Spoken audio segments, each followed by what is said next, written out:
The next sections are the investing and financing activities.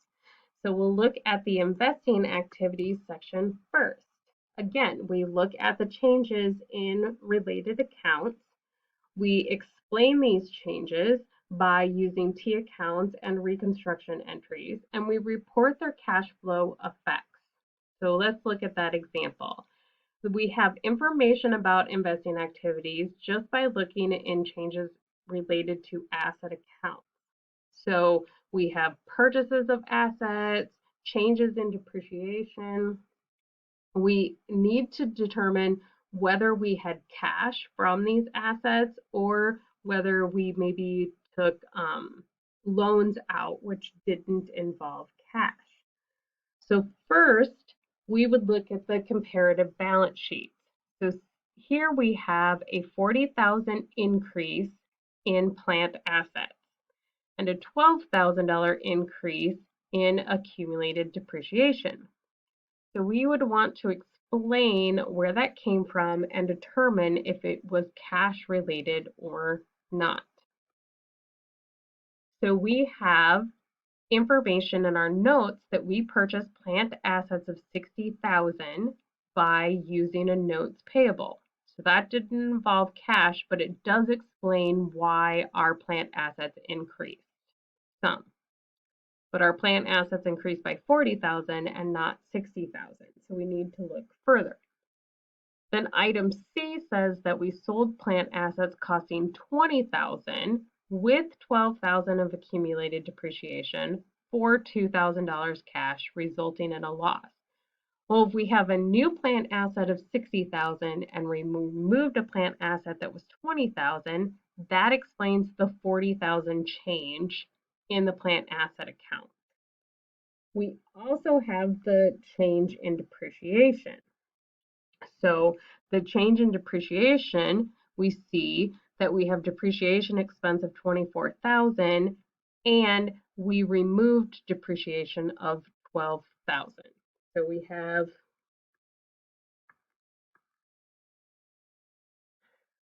have that sale, the 60,000 to the 20,000, that explains that $40,000 change in plant assets.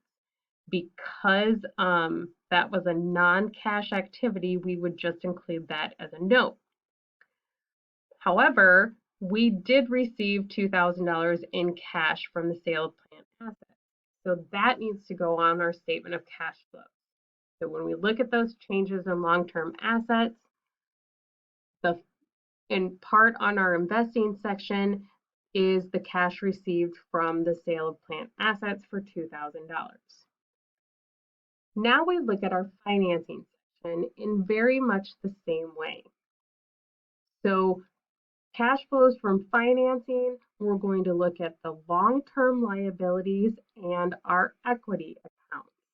So when we look at here, we see that we have an increase in notes payable from 64,000 to 90,000. And we also have an increase in common stock and retained earnings. So first we'll look at the notes payable. We have first we had a note with a carrying value of 34,000 that we retired for $18,000 cash, resulting in a $16,000 gain. So cash paid to retire notes of $18,000. Then we have cash flows from financing stock transactions. So we have information in our note that we sold stock. We issued stock and received cash of $15,000. The other item that we have is that we paid cash for dividends. So when we analyze our retained earnings account, we have an increase in retained earnings. Part of that is from our net income, and then part is from cash dividends paid out. So now we have our statement of cash flows. We have the operating section. We have the investing section with the $2,000 in cash received from the sale of plant assets. We have the three items from our financing section that we received cash from issuing stock, we paid cash to retire a notes payable, and we paid cash for dividends. So our net increase in cash is $5,000. Our cash balance at the beginning of the year was $12,000, and our cash balance now is $17,000. Here we can see this is a summary of those adjustments to operating activities section where we add or deduct based on our current payable, our current liabilities, and our current assets, and then any non-cash operating expenses such as depreciation expense and any losses and gains that were part of computing our net income. We're going to look at a few more examples. Now we're going to look at analyzing the cash sources and uses of companies. So we have three different companies' cash flows information. Their net increase in cash is all the same. So when we're evaluating a company's ability to generate enough cash to pay debt, we're going to look at those cash flows before we decide to give them a loan. If we're thinking about investing in the company, we want to look at their cash flows before we would buy or sell their stock.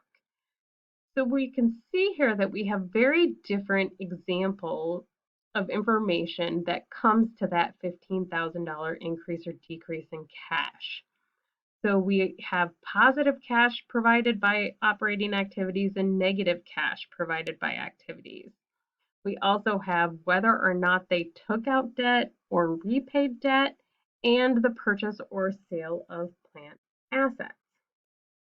So we have several different measurements that we use to analyze these cash flows. So one of those is cash flow and total assets. So this is used along with any income-based ratios to look at the company's performance. So what is the cash flow on total assets? So our operating cash flows divided by average total assets. So when we look back at these companies, if we had information about their total assets, we would see a very different story about their ratios and their financial information. So this is one of the ways that we evaluate companies. So we can't just look at the net increase or decrease in cash as being exactly the same, because we can see here that that third company, even though it had an equivalent increase in cash as the first two companies, they had negative cash provided by operating activities, and they had to sell plant assets and take a loan out in order to make that $15,000 positive increase in cash happen for the period. We're now going to move on to the second part of chapter 12, and that will be in the next video.